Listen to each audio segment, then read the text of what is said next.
So students, अब आगे बढ़ते हैं और जानते हैं कुछ और ट्रांसड्यूसर्स के बारे में। पहला जैसा मैं आपके साथ डिस्कस कर रहा हूँ वो है प्रतिरोधी ट्रांसड्यूसर, जिसको हम बोलते हैं रेजिस्टिव ट्रांसड्यूसर। ये ट्रांसड्यूसर्स मतलब ऐसे ट्रांसड्यूसर्स होते हैं जिनके द्वारा जो है आप किसी भी फ्लोइंग करंट का रेजिस्टेंस, ठीक है, फ्लोइंग करंट के रेजिस्टेंस में हुए चेंजेस को क्या कर सकते हो, आप मेजर कर सकते हो। ठीक है, और उसको मेजर करके आप किसी अब विद्युत राशि का मापन कर सकते हो। ठीक है, इसलिए इनको रेजिस्टिव ट्रांसड्यूसर भी कहा जाता है। क्यों? क्योंकि ये रेजिस्टेंस में हुए चेंजेस को क्या करते हैं, मेजर करते हैं। ठीक है, फॉर एग्जांपल मान लिया कि हमारा कोई वायर है जिसकी लेंथ एल है और उसका जो है क्रॉस सेक्शनल एरिया जो है ए है और उसकी रजिस्टिविटी क्या है, म्यू है। तो उसका रेजिस्टेंस कितना होगा, R is equal to rho into L by A. ठीक है, अब यहाँ से आप रिलेशन में देख पा रहे होगे कि इन तीनों फैक्टर में मतलब रजिस्टिविटी, लेंथ और एरिया, इन तीनों में से कोई भी अगर फैक्टर क्या होगा, चेंज होगा, तो आपका जो रेजिस्टेंस है वो क्या होगा, वो भी क्या होगा, अफेक्ट होगा और वो भी चेंज होगा। ठीक है, तो जो ऐसे ट्रांसड्यूसर्स होते हैं वो बहुत आसानी से क्या करते हैं, रेजिस्टेंस में आए हुए चेंजेस को माप लेते हैं और आसानी से जो है एक्सटर्नल यूनिट का मेजर कर लेते हैं। ठीक है, प्रतिरोधी ट्रांसड्यूसर में जैसे हो गया अपना पोटेंशियोमीटर और व्हीटस्टोन ब्रिज। ठीक है, मतलब ये जो रजिस्टिव ट्रांसड्यूसर होते हैं वो मीटर या फिर व्हीटस्टोन ब्रिज के सिद्धांत पर क्या करते हैं, वर्क करते हैं। ठीक है, एक मिनट, जैसा फिगर में देख पा रहे होगे कि जो है व्हीटस्टोन ब्रिज और पोटेंशियोमीटर का स्केच ड्राइंग कैसी होती है। ठीक है, अब पहला वाला फिगर देखो जहाँ लिखा हुआ है पोटेंशियोमीटर बैटरी। ठीक है, इसमें आप देखोगे कि जो है आपका एक वोल्टेज है ई ओ, जिसको हम बोलते हैं ई आई इनपुट वोल्टेज। ठीक है, और आपका एक क्या लगा हुआ है, ई ओ आउटपुट वोल्टेज से आपका क्या लगा हुआ है, स्लाइडर कनेक्ट है। और इसकी जो पी क्यू की जो लेंथ है, ठीक है, लंबाई आई है, तथा ये जो पी क्यू लगा है वो आपका क्या है, एक वायर है जिसकी जो लेंथ है स्मॉल आई है। ठीक है, और आप देखोगे कि जो स्लाइडर है, स्लाइडर के सेंटर से पी पॉइंट तक जो लेंथ है वो कितनी है, स्मॉल एल है। ठीक है, इस तरह अगर आप देखोगे तो आप अगर इक्वेशन को ध्यान से देखोगे, इसमें लिखा हुआ output voltage is equal to input voltage divide by L into small L. इस प्रकार जो है आप क्या करते हो, आउटपुट वोल्टेज को जो है आउटपुट वोल्टेज की वैल्यू को प्राप्त करके जो है आप डिस्प्लेसमेंट को क्या कर सकते हो, मेजर कर सकते हो। ये तो रही पोटेंशियोमीटर की बात। ठीक है, अब आगे जानते हैं कि व्हीटस्टोन ब्रिज कैसे कार्य करता है।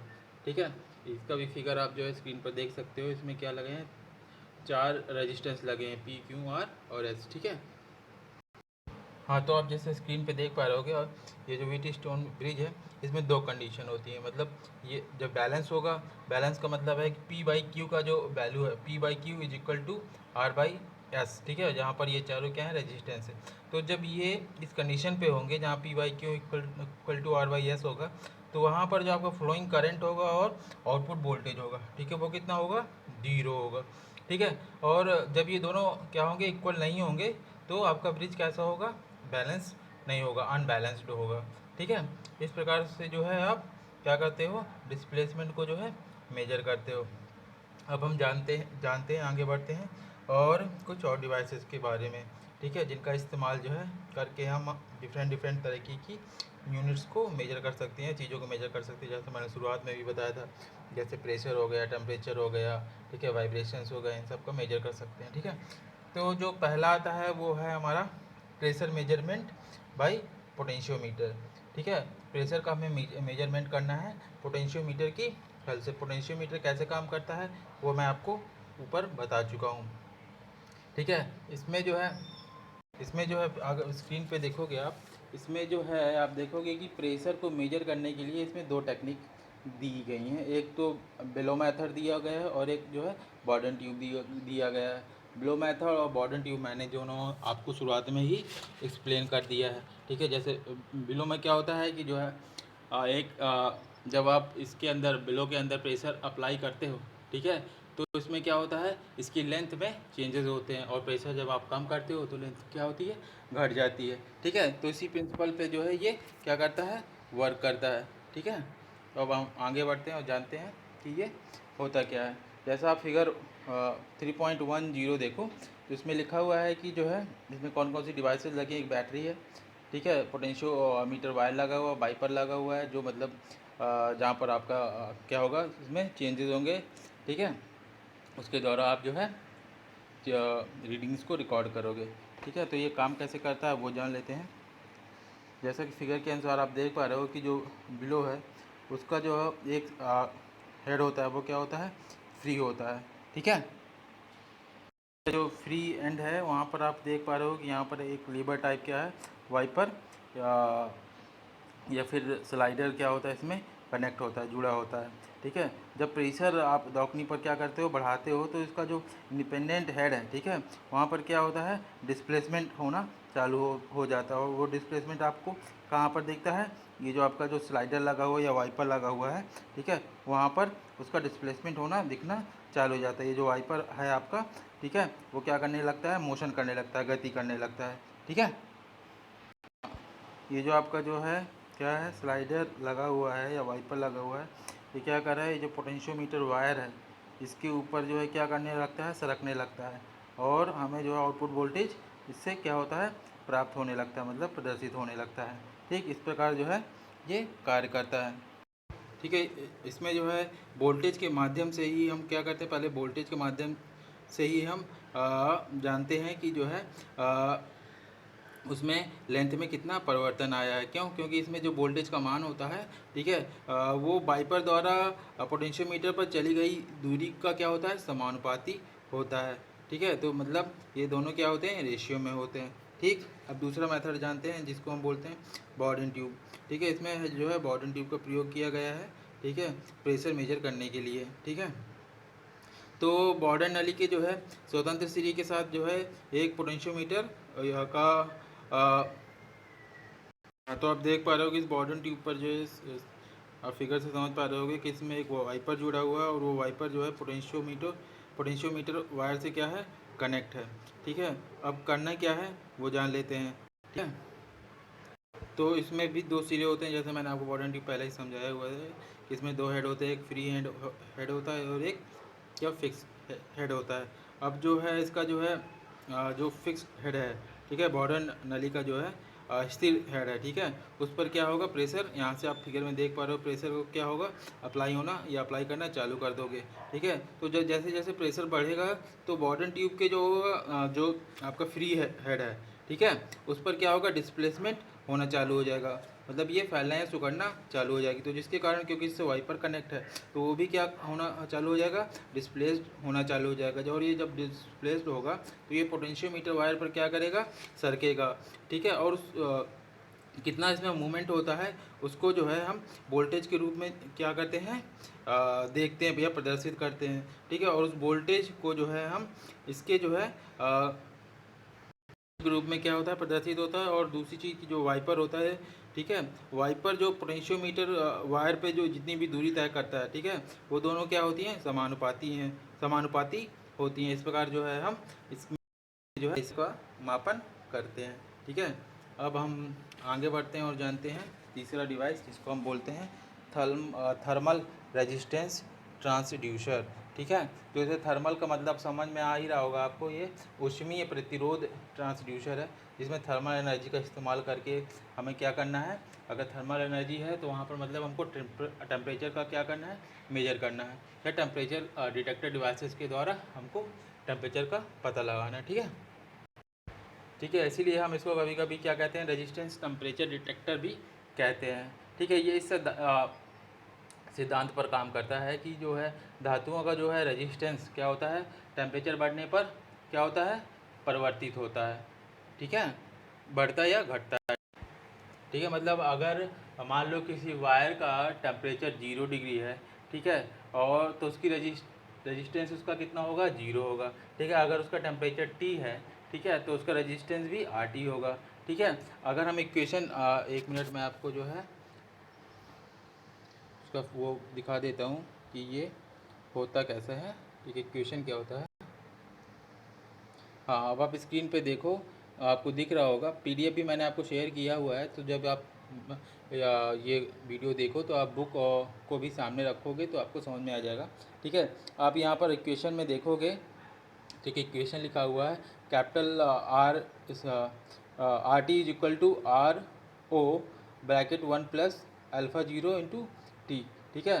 तो यहाँ पर क्या है, आपका जो रेजिस्टेंस है, ठीक है, उसका जो है इक्वेशन ये है, ठीक है। यहाँ पर अल्फ़ा नॉट क्या है, अगर इक्वेशन में देखोगे आप, अल्फ़ा नॉट आपका जो है टेम्परेचर कॉफिशिएंट है, ठीक। तो जैसा मैंने बताया कि जो है आपका जो है जो धातुएं होती हैं वो उनमें जो प्रतिरोध होता है, मतलब रेजिस्टेंस होता है, वो टेम्परेचर के हिसाब से क्या होता है, बढ़ता है और घटता है, ठीक। तो ये हो गया आपका थर्मल रेजिस्टेंस ट्रांसड्यूसर। इसका इस्तेमाल मतलब आगे देखने को मिलेगा कि डिवाइसेस में कैसे इस्तेमाल होता है। ये तो सिर्फ आपको क्या है, इसके जनरल डिस्क्रिप्शन है, ठीक है, कि थर्मल रेजिस्टेंस ट्रांसड्यूसर किस तरीके वर्क करते हैं, ठीक है। अब हम जानते हैं आगे पहला प्रतिरोधी तापमाप जिसको हम बोलते हैं रेजिस्टेंस थर्मोमीटर, ठीक है। इक्वेशन से आपको मैंने शुरू में ही बता दिया था कि ये किस सिद्धांतों पे काम करता है। तो सीधा हम इसकी वर्किंग को जानते हैं, फिगर पे आप जाओ, ठीक है। तो इसमें देख रहे होगे आप कि कॉपर की वायर एक लगी हुई है, एक आपकी प्लेटिनम कॉइल है, ठीक, और एक डिवाइडर है, ठीक है, विभाजक जिसको बोलते हैं।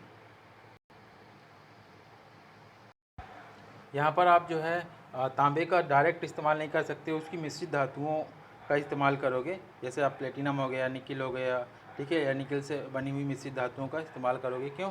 क्योंकि भले ही तांबे का जो है क्या होता है, टेम्परेचर कॉफिशिएंट हाई होता है, ठीक है। टेम्परेचर कॉफिशिएंट हाई होने के बाद भी जो है इसकी रेजिस्टिविटी क्या होती है, बहुत कम होती है। तथा इसका जो है दूसरा डिफेक्ट ये है कि ये ईजिली क्या होता है, ऑक्सीडाइज हो जाता है, ठीक है। इसलिए सामान्यतः रूप से जनरली इसको जो है हम क्या क्या नहीं करते, प्रयोग नहीं करते।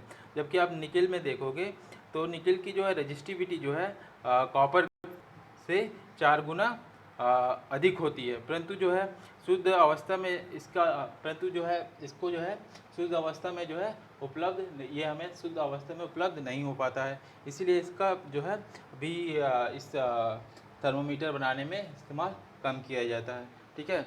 और आगे बढ़ते हैं, जानते हैं कि जो है इस तरह के जो थर्मामीटर होते हैं उसमें सबसे ज़्यादा प्रयोग जो है प्लेटिनम का किया जाता है, क्योंकि इसके द्वारा जो है हाई वैल्यू की हाई टेम्परेचर्स को भी आप क्या कर सकते हो, मेजर कर सकते हो, ठीक है। तो आप नीचे वाले फिगर से देखो, आपको समझ में आ जाएगा।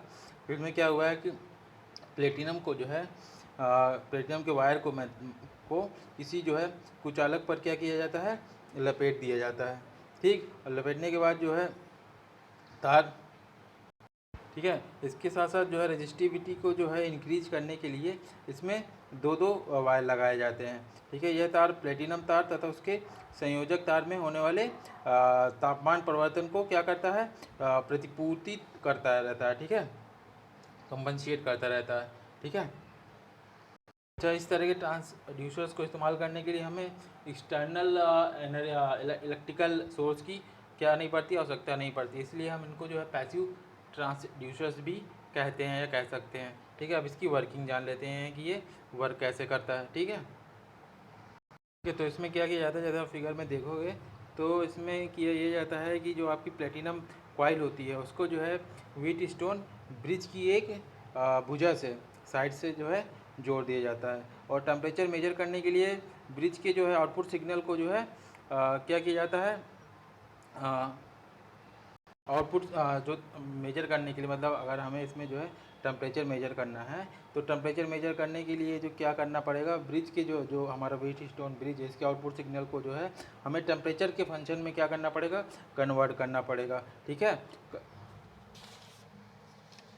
शुरू में जो क्या करते हैं कि जो इसमें जो आपका जो है स्लाइडर लगा हुआ है, आप स्क्रीन पे देखो, इसमें जो स्लाइडर लगा हुआ है इसमें स्लाइडर को जो है गैल्वेनोमीटर, ठीक है, गैल्वेनोमीटर के रीडिंग में जहाँ पर शून्य लिखा होता है वहाँ पर क्या कर लेते हैं, पहले उसको स्थिर कर लेते हैं। इसके पश्चात क्या करते हैं, टेम्परेचर चेंज करते हैं, ठीक है। टेम्परेचर में जब परिवर्तन होने लगता है ठीक है, घटना है या बढ़ता है, जो भी होता है परिवर्तन, ठीक है, टेम्परेचर में परिवर्तन जब होने लगते हैं तो जो प्लेटिनम की कॉइल लगी हुई है उसका भी टेम्परेचर क्या होने लगता है, बढ़ने लगता है, जिसके कारण जो है क्या मैंने बताया था कि आपका ब्रिज क्या होगा, संतुलित असंतुलित होगा। अगर उन दोनों की रेजिस्टिविटी मतलब जो भी रेजिस्टेंस लगे हैं, ठीक है, उनका समान जो रेशियो है इक्वल होगा चारों का, तब तो वो ब्रिज क्या होगा, संतुलित कहलाया जाएगा। परंतु जब वो बराबर नहीं होंगे, उनका रेशियो बराबर नहीं होगा, तो वो क्या हो जाएगा, ब्रिज असंतुलित हो जाएगा। ठीक है, क्योंकि यहाँ पर जो है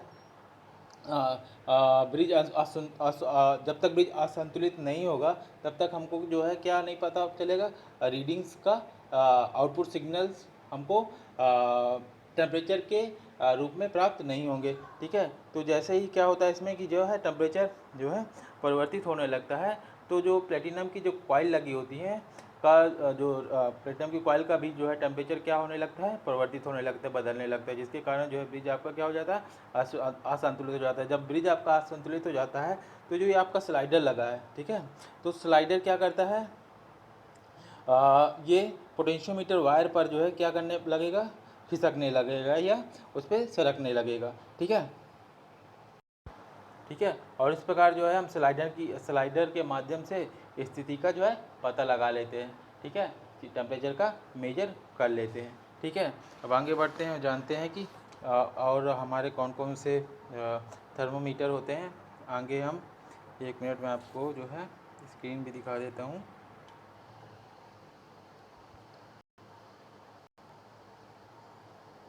ये हाँ, अब आगे बढ़ते हैं और जानते हैं थर्मिस्टर थर्मोमीटर क्या होते हैं। जैसे आप नाम से ही देख पा रहे हो कि थर्मिस्टर का अगर इसको आप तोड़ोगे तो आप देखोगे थर्मल प्लस रजिस्टर, मतलब टेम्परेचर प्लस रेजिस्टेंस। ठीक है, हाँ, तो ऐसे जो थर्मोमीटर्स होते हैं वो क्या होते हैं, सबसे अच्छे ट्रांसड्यूसर माने जाते हैं टेम्परेचर मेजरिंग के लिए। क्यों, क्योंकि ये जो है ट्रांसड्यूसर जो है हीट एनर्जी के प्रति क्या होते हैं, अधिक सेंसिटिव होते हैं। ठीक है, इसके साथ साथ इनका जो है ऋणात्मक प्रतिरोध, ठीक है, जिसको हम बोलते हैं negative temperature coefficient of resistance, क्या होता है, भी अच्छा होता है। ठीक है, तथा इनमें इस तरीके का रेजिस्टेंस पाया जाता है। ठीक, तो अभी तक जो हमने ये पढ़ा था कि टेम्परेचर जो है बढ़ेगा तो रेजिस्टेंस भी जो है क्या होगा, बढ़ेगा, टेम्परेचर कम होगा तो रेजिस्टेंस बढ़ेगी, रेजिस्टेंस कम होगा तो सॉरी टेम्परेचर घटेगा तो रेजिस्टेंस भी क्या होगा, कम होगा। परंतु यहाँ पर जो ये थर्मिस्टर काम कर रहे हैं ये जस्ट अपोजिट है उसका, पहले वाले का।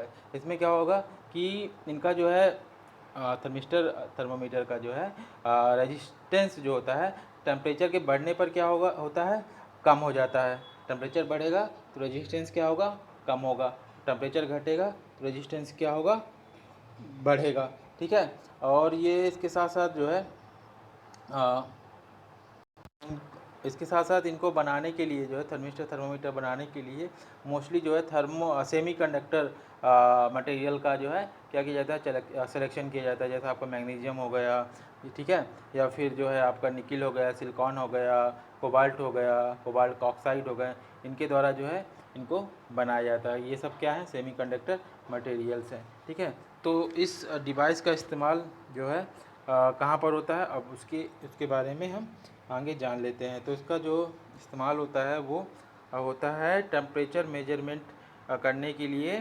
ठीक है, और इसका जो है अब स्क्रीन पे देखो लिखा हुआ है temperature measurement by thermistor thermistor thermometer. ठीक है, इस थर्मिस्टर थर्मोमीटर का इस्तेमाल करके जो है हमको अब क्या करना है, टेम्परेचर मेजर करना है। ठीक है, पीछे हमने क्या सीखा था कि रेजिस्टेंस का इस्तेमाल करके हमको अब क्या करना था, टेम्परेचर को मेजर करना था। अब यहाँ पर हमको क्या करना है, थर्मिस्टर का इस्तेमाल करके जो है हमको क्या करना है, टेम्परेचर का मेजरमेंट करना है। ठीक है, तो इसमें कैसे काम करते हैं इसको मैं बता देता हूँ। इसके लिए भी आप जो है व्हीट स्टोन ब्रिज का इस्तेमाल करते हो। व्हीट स्टोन ब्रिज क्या है ये मैंने आपको कई बार समझाया है। ठीक है, तो इसमें जो है टेम्परेचर मेजर करने के लिए क्या किया जाता है कि व्हीट स्टोन की जो एक साइड होती है उसमें जो है आप क्या कर देते हो, थर्मिस्टर को क्या कर देते हो, कनेक्ट कर देते हो। ठीक है, और जो है टेम्परेचर मेजर करने के लिए जो है व्हीट स्टोन ब्रिज के जो आउटपुट सिग्नल है, ठीक है, व्हीट स्टोन ब्रिज के जो है आउटपुट सिग्नल जो व्हीटस्टोन ब्रिज में जो हमें आउटपुट सिग्नल प्राप्त होते हैं उसको जो है आप फंक्शन ऑफ टेम्परेचर में क्या कर लेते हो, कन्वर्ट कर लेते हो। मतलब कि ये कि जो है ये इस तरह के जो थर्मोमीटर होते हैं वो बहुत ज़्यादा क्या होते हैं, सेंसिटिव होते हैं। मतलब जो है अगर टेम्परेचर कम भी होगा तो भी आपको जो है क्या होगा, थर्मिस्टर का जो रेजिस्टेंस है, ठीक है, अगर टेम्परेचर कम भी है तो थर्मिस्टर का रेजिस्टेंस आपको जो है थर्मिस्टर के जो रेजिस्टेंस में जो है आपको परिवर्तन है वो क्या होंगे, अधिक दिखाई देंगे या ज़्यादा दिखाई देंगे। ठीक है, क्यों? क्योंकि ये इनकी जो सेंसिटिविटी होती है वो क्या होती है, अधिक होती है। ठीक है, हाँ, क्योंकि जैसे कि टेम्परेचर में क्या होंगे, चेंजेस होंगे तो थर्मिस्टर का जो रेजिस्टेंस है उसमें भी क्या होगा, थर्मिस्टर का जो रेजिस्टेंस है वो भी चेंज होगा, जिसके कारण जो है जो हमारी फ्लोइंग इलेक्ट्रिकल करंट है, ठीक है, उसमें भी क्या होंगे, परिवर्तन हो जाएंगे और आपका जो क्या होगा, ब्रिज जो है वो क्या हो जाएगा, असंतुलित हो जाएगा, जिसको जो है आप माइक्रोमीटर द्वारा जो है क्या करते हो, रिकॉर्ड कर लेते हो। ठीक, तो ये तो रही आपकी थर्मिस्टर थर्मोमीटर कैसे वर्क करता है टेम्परेचर के लिए, उसकी बात। अब आगे जानते हैं और जानते हैं कि थर्मोकपल क्या होता है। ठीक है, तो वैसे थर्मोकपल मैं आपको पढ़ा चुका हूँ, फिर भी मैं आपको एक बार और पढ़ा देता हूँ कि थर्मोकपल का उपयोग जो है टेम्परेचर मेजर करने के लिए सबसे ज़्यादा इस्तेमाल किया जाता है और यह जो है 200 डिग्री से लेकर 1600 डिग्री तक का टेम्परेचर मेजर करने में क्या होता है, कैपेबल होता है। परंतु इंटरनेशनल स्केल के हिसाब से अनुसार जो यह, हाँ, तो इंटरनेशनल मेजरमेंट स्केल के हिसाब से जो है इसकी जो रीडिंग है वो 630 डिग्री सेंटीग्रेड से 1062 डिग्री सेंटीग्रेड तक ही क्या मानी जाती है, रिलायबल मानी जाती है। ठीक है, विश्वसनीय मानी जाती है। इसको हम जो है कह सकते हैं कि एक प्रकार का एक्टिव ट्रांसड्यूसर होता है। क्यों? क्योंकि इसको जो है एक्टिव ट्रांसड्यूसर मैंने बताया, ऐसे ट्रांसड्यूसर जिनको एक्सटर्नल एनर्जी सोर्स की ज़रूरत नहीं होती है। ठीक है, ये डायरेक्ट जो है इनपुट को आउटपुट में क्या कर देते हैं, कन्वर्ट कर देते हैं। ठीक है, तो इनको हम एक्टिव ट्रांसड्यूसर्स भी कहते हैं। और ये जो इस तरह के जो थर्मोकपल होते हैं या ये जो थर्मोकपल है वो आपका थर्मो इलेक्ट्रिसिटी प्रिंसिपल पर जो है काम करता है। ठीक है, इस सिद्धांत के अनुसार क्या करते हैं कि आप दो डिफरेंट मटेरियल के वायर्स को एक साथ क्या है, परस्पर एक साथ जोड़ देते हो। ठीक है, और उनके एक जॉइंट्स को, उनके एक जॉइंट को क्या करते हो, गर्म करते हो तथा दूसरे जॉइंट को आप क्या कर देते हो, ठंडा रखते हो।